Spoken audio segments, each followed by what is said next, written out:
Assalamualaikum warahmatullahi wabarakatuh. Selamat datang di mata kuliah Teknik Riset Operasi.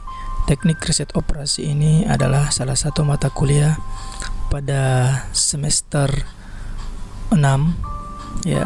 Untuk kontrak perkuliahan jadi sama dengan penilaian sebelumnya ya, atau sama juga dengan penilaian untuk dosen-dosen yang lain.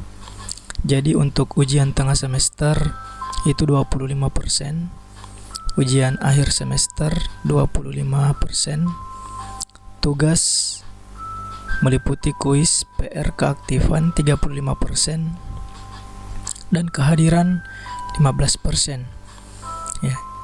Jika ada mahasiswa yang tidak sempat mengikuti kegiatan ujian tengah semester, ya kalau bisa melapor sebelumnya agar bisa diberikan ujian susulan.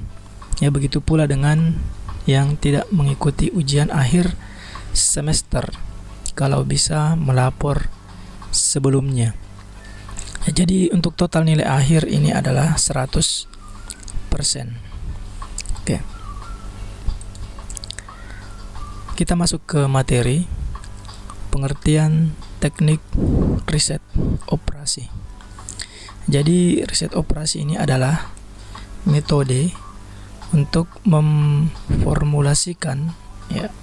Jadi teknik riset operasi ini adalah sebuah metode untuk memformulasikan dan merumuskan permasalahan sehari-hari, baik mengenai bisnis, ekonomi, sosial maupun bidang lainnya, ke dalam pemodelan matematis untuk mendapatkan solusi yang optimal. Ya, jadi tujuan dari mata kuliah teknik riset operasi ini adalah kita akan mempelajari sebuah metode ya secara matematis, ya, di mana permasalahan ini baik dalam bidang bisnis, ekonomi maupun sosial, agar nanti bisa kita dapatkan solusi yang optimal. Misalnya dalam bidang ekonomi, solusi optimalnya itu nanti kita bisa memaksimalkan keuntungan atau meminimalkan biaya produksi. Ya, jadi itu salah satu kegunaan teknik riset operasi, kita bisa memaksimalkan keuntungan atau meminimalkan biaya produksi ya, sesuai dengan prinsip ekonomi ya, dengan usaha yang minimal untuk mendapatkan hasil yang maksimal ya. Adapun beberapa contoh permasalahan teknik riset operasi ya, jadi ini beberapa contoh. Misalnya yang pertama, kita ingin memaksimalkan keuntungan. Misalnya Bayu Furniture memproduksi dua jenis produk, yaitu meja dan kursi, yang harus diproses melalui perakitan dan finishing. Ya, jadi ada dua jenis produk,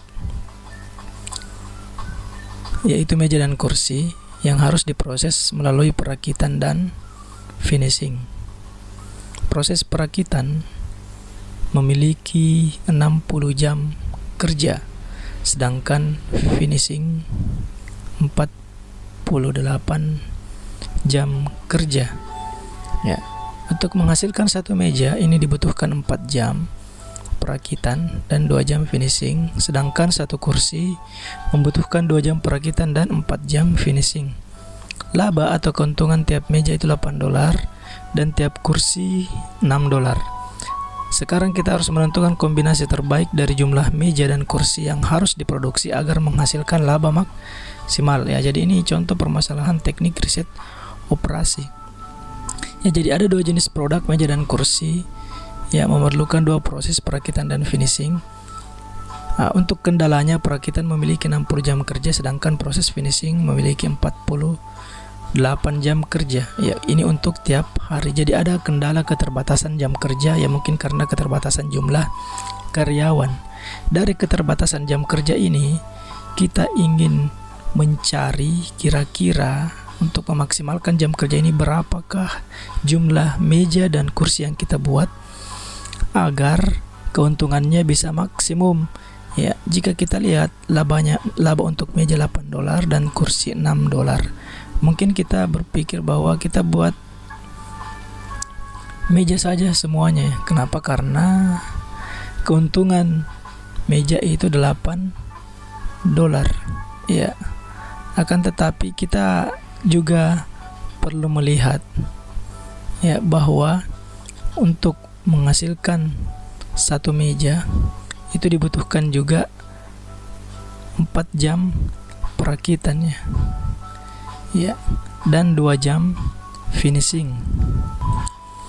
Akan tetapi untuk membuat kursi itu hanya membutuhkan waktu 2 jam perakitan yang tersedia 60 jam.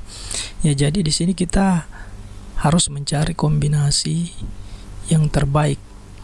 Ya, kombinasi yang mungkin di mana keuntungan yang didapatkan itu maksimum. Ya, untuk jumlah meja dan kursi yang dibuat berdasarkan laba dari tiap-tiap meja dan kursi. Contoh yang lain yaitu minimasi. Kita bisa meminimalkan penggunaan ya, atau bisa juga meminimalkan biaya produksi. Misalnya sebuah toko menyediakan 2 merek pupuk yaitu standar dan super. Setiap jenis mengandung campuran bahan nitrogen dan fosfat dalam jumlah tertentu ya. Untuk jenis pupuk standar super ini ada kandungan bahan kimianya yaitu nitrogen berapa kilogram per saknya. Jadi ada 2 kilogram per sak nitrogen untuk pupuk standar ya, sedangkan kandungan fosfat untuk pupuk standar itu 4 kilogram per sak ya. Untuk jenis super nitrogennya 4 kilogram per sak, fosfat 3 kilogram per sak. Nah, seorang petani membutuhkan paling sedikit 16 kg. Jadi ada seorang petani ini membutuhkan paling sedikit 16 kg nitrogen ya, atau minimal 16 kg nitrogen dan 24 kg fosfat untuk lahan pertaniannya. Sementara harga pupuk standar dan super masing-masing 3 dan 6 ya, jadi lebih mahal pupuk super. Petani tersebut ingin mengetahui berapa sak masing-masing jenis pupuk harus dibeli agar total harga pupuk mencapai minimum dan kebutuhan pupuk untuk lahan pertaniannya terpenuhi. Maksudnya di sini adalah berapakah uang minimum yang harus dikeluarkan petani agar harga pupuk yang dia beli itu minimum tetapi kebutuhan pupuknya terpenuhi ya, berdasarkan kebutuhan 16 kg nitrogen paling sedikit dan 24 kg fosfat ya. Kita bisa lihat dari sini ya. Nah, kita bisa melihat kombinasi yang mungkin dari pupuk standar dan super. Nah, jadi yang kita cari di sini adalah berapakah pupuk standar dan berapa pupuk super yang dibeli oleh petani agar kebutuhan lahan untuk pertaniannya ini terpenuhi dan harganya minimum ya. Jadi kita bisa menggunakan metode teknik riset operasi untuk mencari ya biaya minimum yang dikeluarkan oleh petani. Untuk menjawab permasalahan ini kita bisa menggunakan salah satu metode teknik riset operasi yaitu program linear ya. Program linear ini adalah salah satu model matematika yang digunakan untuk menyelesaikan masalah optimisasi. Jadi bisa memaksimumkan atau memaksimumkan keuntungan atau meminimumkan biaya produksi ya. Kemudian fungsi tujuan yang bergantung pada sejumlah variabel input. Oke. Jadi berdasarkan fungsi tujuannya apa ya? Apakah tujuannya untuk memaksimalkan atau meminimumkan? Ya, jadi hal terpenting yang perlu kita lakukan adalah mencari tahu tujuan penyelesaian masalah dan apa penyebab masalah tersebut. Ya. Ada 2 macam fungsi program linear. Fungsi tujuan yaitu mengarahkan analisa untuk mendeteksi tujuan perumusan masalah, Jadi tujuannya misalnya dalam soal yang tadi, apa kita ingin memaksimalkan keuntungan atau meminimumkan biaya yang kita keluarkan agar tujuan kita tercapai. Kemudian fungsi kendala adalah untuk mengetahui sumber daya yang tersedia. Ya, jadi kendala ini bisa berupa bahan mentah yang disediakan oleh supplier tiap hari, itu ada batasannya. Ya, jadi kita harus melihat keterbatasan yang ada, sumber daya yang ada. Itu adalah fungsi kendalanya, serta permintaan dari atas sumber daya tersebut. Ya, jadi kita harus mengetahui juga laba. Ya.